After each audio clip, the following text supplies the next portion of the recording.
So I just wanted to get this shot. There's the Jeep. And if you can see, as far up the asphalt where it is dry, that's where the water line was.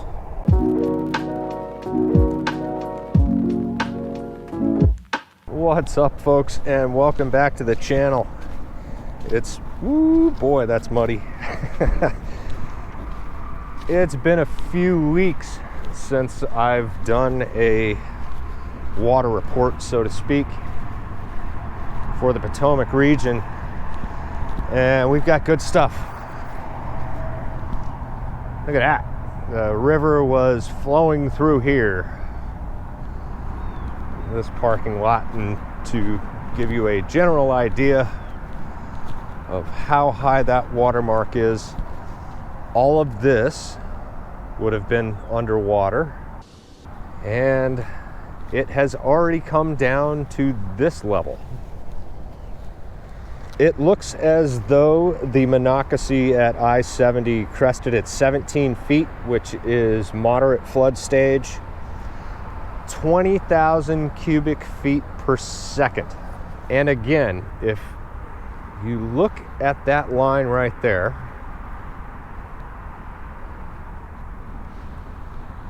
this was all underwater. I would be standing in about 4 or 5 feet of water where I'm standing right now. Apparently, the water level was high enough and swift enough to bring this nice tree branch up and over the banks and into the parking lot of the park. So the amazing part of this is that the Potomac itself has not yet crested. This is well on its way down. I'll show you a graph with a delineation of where it's at right now compared to where it was at just a few hours ago. Way upstream on the Monocacy at Bridgeport, we found ourselves with a crest of 16 feet, 12,000 cubic feet per second. At Monocacy Boulevard, which is exactly where I'm at, 20.5 feet, 20,000 cubic feet per second. And that doesn't really change. There's not a whole lot that can affect that between here and Interstate 70. Interstate 70 was at 17 feet and 20,000 cubic feet per second. The Potomac at Paw Paw, at the time I originally intended to make this recording, was at 11.5 feet. It is expected to crest at 14 feet, 17,000 cubic feet per second, and that should happen later today, perhaps tomorrow. Point of Rocks was sitting at 6 feet. Prior to this storm, it was sitting at about 3. Went up to 6. It's expected to crest at 13 with 65,000 cubic feet per second coming through it. And that's before the Monocacy is added. Yeah, I think that's the only major tributary that's below Point of Rocks.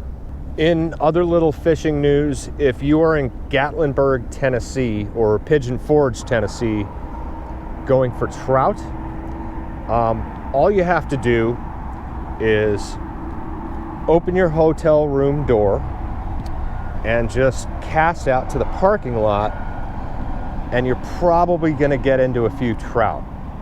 I don't know if you guys have seen that, but that area is an absolute freaking mess.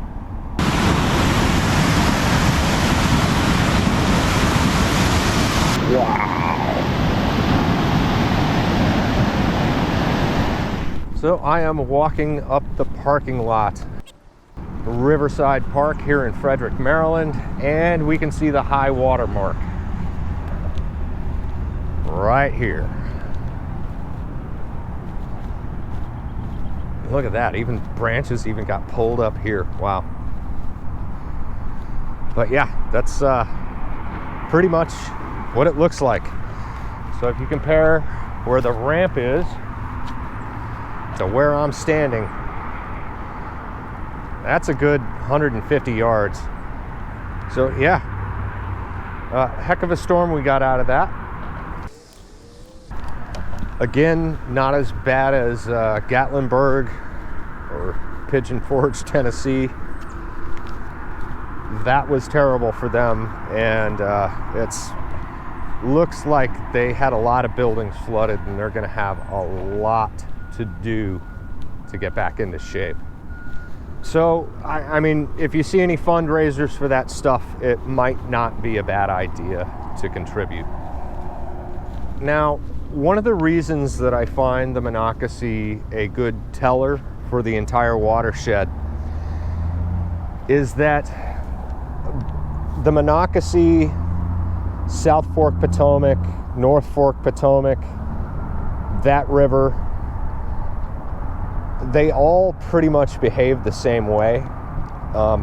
The only major difference is the Shenandoah, because it is dammed up like crazy and they can actually affect the flooding a little bit, or at least reduce it. So I have had a couple of questions in that regard, and that's why I use the Monocacy as kind of a thermostat. Now let's talk about water temperatures. In the upper, let's say right below Jennings Randolph, the current temperature is 41 degrees. At Paw Paw, it's 40, and oddly enough, at Point of Rocks, it's 43. So this is actually reasonable smallmouth fishing temperatures. It's not going to be easy, but they will definitely hit if you throw them the right presentation, and the right presentation, as far as I'm concerned, is slow.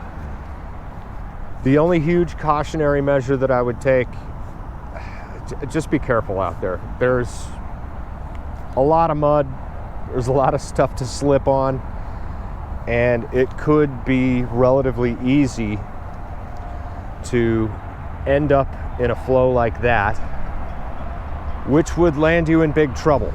So if you are going to fish in the Potomac Watershed, just use a heck of a lot more caution than you normally would. Because again, I say it over and over, I don't ever want to hear that I've lost a subscriber for that reason. That's going to do it for this one, folks. Thanks for watching, and we will see you very, very soon.